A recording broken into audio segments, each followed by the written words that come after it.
Okay, so I've got an announcement to make. I'm going to be riding my bike from Alaska to Argentina over the next couple of years. And this video I'm going to talk through a few different things to sort of give you a bit of an overview.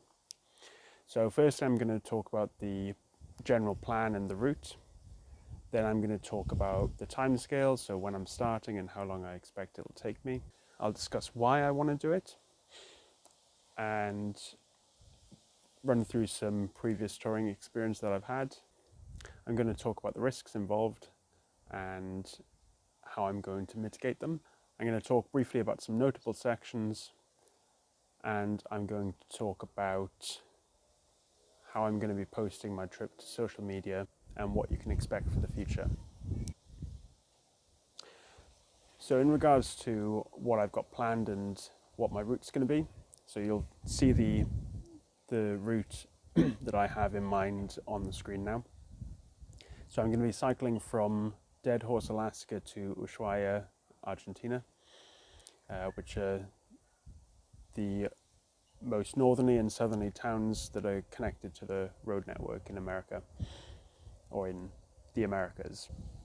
For the timescales, I plan to start in June 2023, and I expect it'll take me about 18 months or a year and a half. And the reason for that is because I want to start in the Northern Hemisphere summer and end in the Southern Hemisphere summer. And I'm not going to do it in 6 months. That's absolutely crazy. So I think a year and a half allows me to do it at an okay pace. In terms of why I want to do this, so back in 2015, I first came across the idea of this trip, and it came from the fact that I had recently come back from backpacking in South America for about a year, and I basically ran out of money, but there were still countries that I wanted to see. So I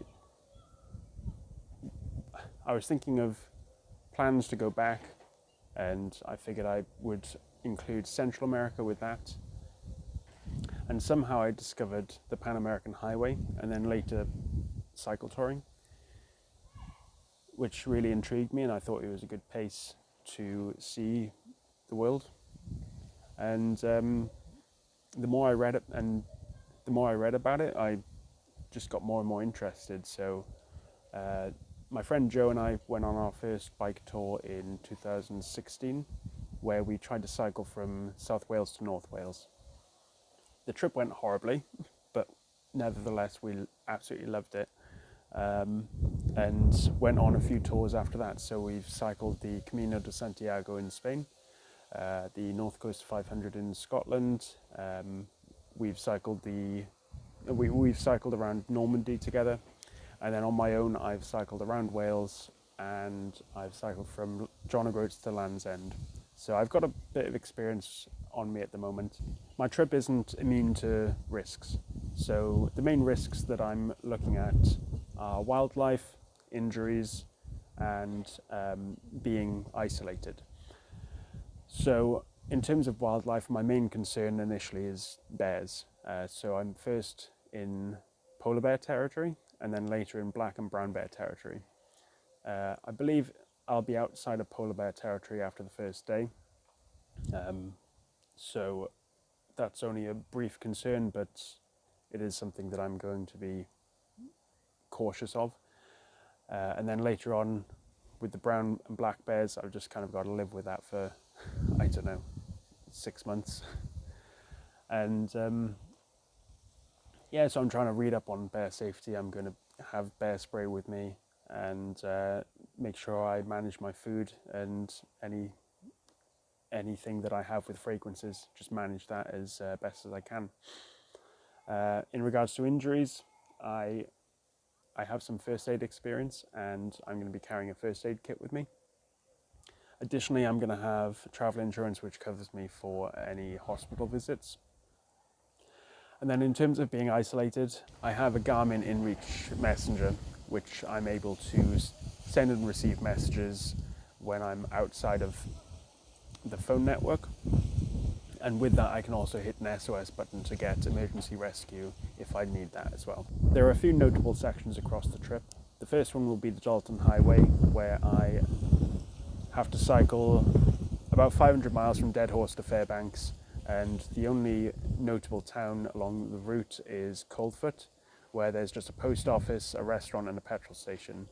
So my plan is to ship some food there so I can have a bit of a supply drop for me to pick up.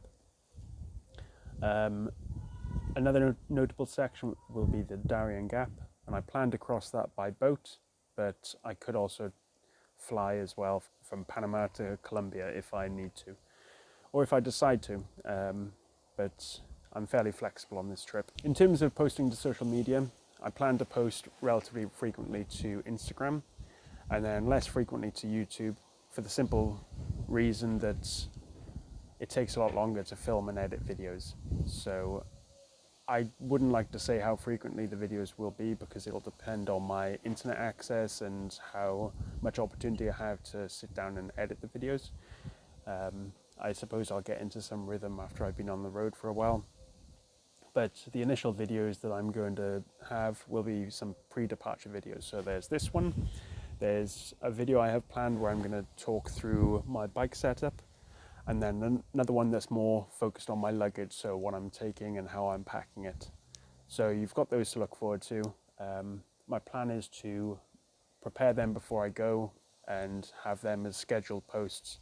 So they'll publish, they'll become published in the first part of my trip. So that gives me time to accumulate some footage whilst on the road and edit stuff before there's too much of a gap between these videos and the videos that I'll have from the road. So anyway, I hope that's been helpful to someone. Yeah, if you have any questions or comments, leave them in the section if you want. If not, don't worry. And I'll see you in the next one. Cheers.